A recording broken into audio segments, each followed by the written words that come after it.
For cancer treatment, most prefer effective, non-invasive, well-tolerated outpatient therapy. That's Dr. Lederman, the radiosurgery pioneer's goal too. Dr. Lederman is first in America, first in New York, first for you with body radiosurgery. Dr. Lederman hits your cancer with no cutting, no bleeding. Dr. Lederman has decades of experience with primary and metastatic large or small cancers from head to toe. Cancer treatment with possibly a second chance for you, even if chemo, radiation, or surgery didn't work or isn't tolerated. Goals are best results and quality of life. Meet Dr. Lederman to hit the cancer. For a free booklet DVD, call 212-CHOICES, 212-CHOICES for a fresh second opinion. Most insurances, Medicare, Medicaid accepted. Not only super convenient, super, Broadway and 38th in Manhattan. To hit your cancer, see Dr. Lederman, 212-CHOICES, 212-CHOICES. New York's new 710 WOR. With Dr. Lederman, the best prostate cancer treatment is custom tailored for you. Each man with prostate cancer is unique and seeks the best results based upon PSA, Gleason score, and stage. That's why Dr. Lederman's custom-tailored prostate cancer treatment is most logical. Not every man should get the same treatment. Dr. Lederman's custom prostate cancer treatment is all outpatient. Our goals are your best results, avoiding radical surgery, maintaining your sexual and urinary function, and your life. Most insurances, Medicare, Medicaid accepted. Call Dr. Lederman at 212-CHOICES, 212-CHOICES for a fresh second opinion and free booklet DVD.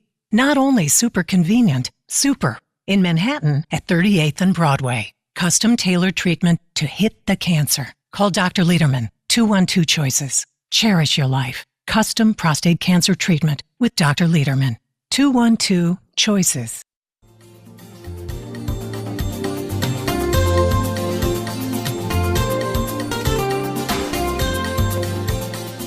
Welcome, everybody. It's the Radiosurgery Show with Dr. Gil Lederman, MD. New York's only Harvard-trained, triple board-certified radiation oncologist who brings you the latest cancer treatment news, interviewing world-renowned cancer experts, delving to special cases, and, of course, answering your questions. I'm Rob Redstone, broadcasting from the WOR studios in the heart of New York City. And now, please welcome Dr. Lederman. Hi, good morning. I hope you're fine and having a great weekend. I hope it's fantastic and continues in its way. We've had lots of news and lots of calls, and I want to dive right into all of this. The first patient I want to talk about is interesting because many people call me and say, Doc, I got this, what would you do? Well, the problem is sometimes patients, as well-meaning as they are, and families, as well-meaning as they are, can't put the case together. It's a little bit why did we have Sherlock Holmes? Well, we had Sherlock Holmes. We wouldn't need Sherlock Holmes as everyone was equal to Sherlock Holmes. But sometimes you need Sherlock Holmes to put together the case, to be the perfect detective, to see why the dog's tail didn't wag. So this man called up and he said, I'm 79 and I'm 6'2" and I weigh 130 pounds. I don't know why I'm so skinny. And I said, well, I don't know why you're so skinny. You have to come in and we'll sit down and we'll try to figure it out. Sometimes I'll talk to you and I'll examine you and maybe I'll get some tests, but we'll try to figure it out. Well, he came in. He is 79 and he is 6'2" and he is 130 pounds. He used to wear a 38-inch pant. Now he's down to a 30-inch pant, and not too many of us wearing a 30-inch pant. So he says he's eating fine, doesn't have any pain, doesn't have any lumps or bumps. He smokes. He smoked for 67 years. And he said, yeah, I forgot, because of smoking, I had heart bypass surgery and I lost my leg. He has a prosthesis. So he's cognizant of the fact that smoking has hurt him. When I examined him, I found a mass in his right groin, like a half of a smashed apple in the lymph node area that didn't belong there. So we offered to do an ultrasound test and put a little needle in so he'd have the answer immediately. He declined. He wanted to think about it, which is great. Everyone should think about it and everyone should be satisfied. Then he felt it. He said, "Oh, yeah, I have that." I said, "Well, that probably is the key to the case." So the point of it is there's probably a reason why this man at age 79, who's in good health, is down to a 30-inch waist and 130 pounds, even though he's 6'2", and even though he's eating, he's got this mass in the groin that's tender. And on the phone, he forgot to tell me about it. In person, he forgot to tell me about it. And the exam led to something that is very critical. So how do we diagnose a big lump that's in the body? Well, usually we stick a needle in, suck out a few cells. It's easy, it's painless, it's quick, actually just takes a couple minutes, and most likely you'll get the answer. So for him, he was offered the chance. He went home to think about it. He's going to think about it. Actually, this is Friday afternoon, and over the weekend he's called me several more times. Yes, we can do it if he wants. Another patient who I've been seeing for about a month now is a man with lung cancer and brain metastasis. He was in a hospital in another state, and he heard about our work. They were going to give whole brain radiation to the brain metastasis. His son has a fantastic family. His son came in from Virginia and brought him to me the next day, signed him out of the hospital, brought him to me, and we found that there was no need for whole brain radiation. If you radiate healthy tissue, it's not going to make your healthy tissue get healthier. So we try to hit the cancer and not the healthy tissue. So we hit the cancer. He was coughing up blood from his lung cancer. So he was coughing up blood. And you can imagine how frightening it is to cough up blood. And for those of us who have seen people drowned in their own blood, it's devastating. So we treated both the brain metastasis with focused treatment, radiosurgery. We treated the lung cancer. Within 2 treatments, by the second treatment, the bleeding stopped. We found that he wasn't urinating. We stage up people. We want to know, but the patient obviously has to agree. We don't do anything without the patient's permission. So we staged up the patient's cancer. He was having hip pain. We found some cancer in the hip bone, but also we found that his kidneys were in failure. He had been seen by kidney doctors and urologists for 6 years, but no one diagnosed that his bladder wasn't working, and his bladder was 6 times the normal size and not draining urine. The bladder is supposed to collect the urine and then discharge the urine. The bladder is like a big muscle. So we got his kidney function under control. We got the brain metastasis under control. We got the lung cancer to stop bleeding, and now we're treating the tumor in the hip, which is causing pain. And then we hope to get him into remission, and that's the kind of work we do. He declined other kinds of treatment. I know a lot of people say you have stage 4 cancer, you should get chemotherapy. Well, he was offered chemotherapy, and we'll talk about it again, but right now he's doing great. He's had no side effects from treatment. We treated the brain metastasis, we treated the lung cancer, stopped the bleeding, we took care of the kidney failure, we took care of the bladder that doesn't work, and now we're finishing up taking care of the hip pain, and most likely, about a 90% chance, we can decrease that pain or make it go away and take away the metastasis, and actually often the bone heals up itself.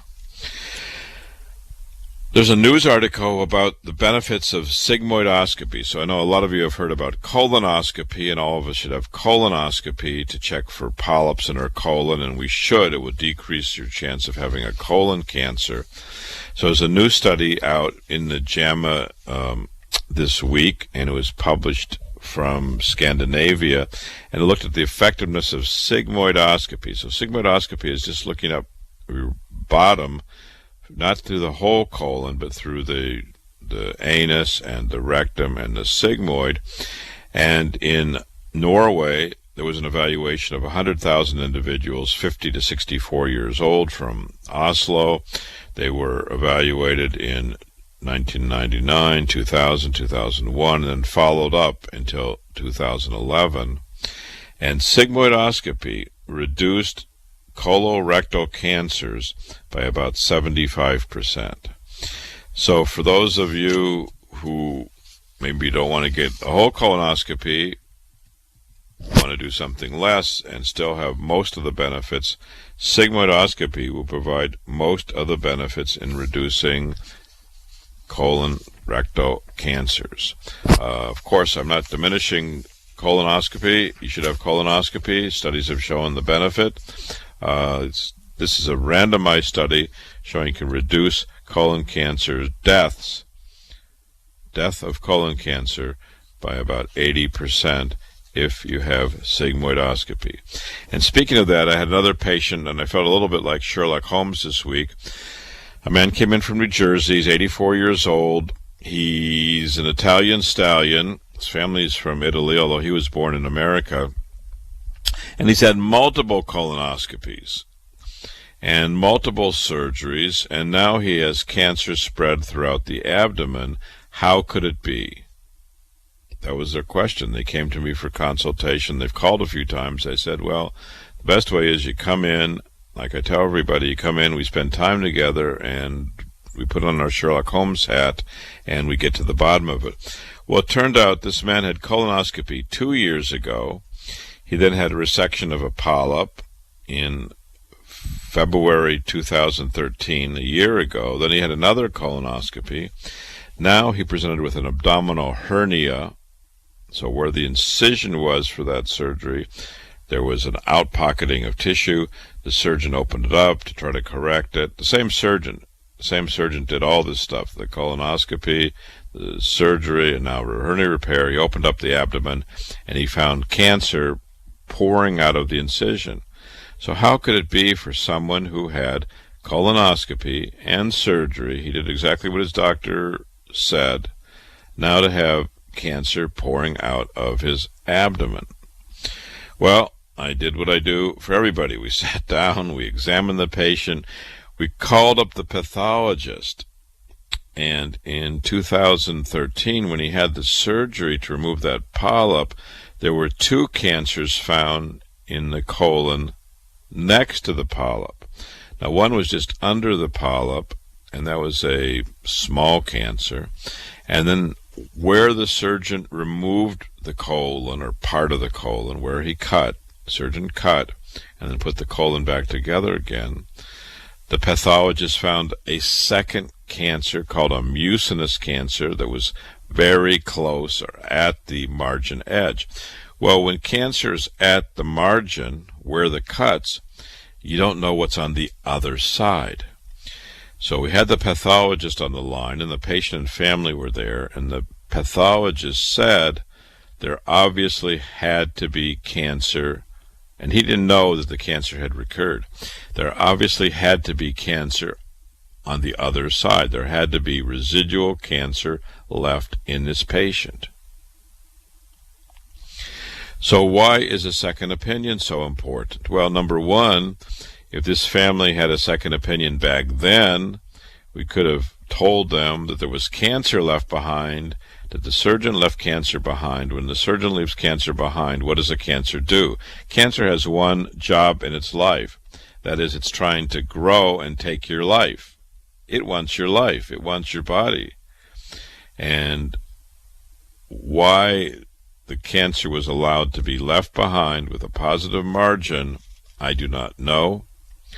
We found the answer for this patient, why he could have had all the colonoscopies, he had the surgeries, he did everything he was supposed to do. One thing that he might have wanted to do, that he learned the hard way, is you may want to get a fresh second opinion. So many patients say, well, I'll speak to my doctor and see what he says. Well, the problem, if you speak to the same doctor about what he says, you're going to get the same answer. To get a fresh second opinion, you got to get a fresh second opinion. You come in, you sit down, we go through the documents, we get the documents, we make the phone calls, we find out what's going on, and then provide that information to the patient and their family. If you want, it's your choice. For this man, Number one, he found out why the cancer came back, why he has abdominal carcinomatosis of a mucinous cancer that's identical to the incompletely resected lesion from just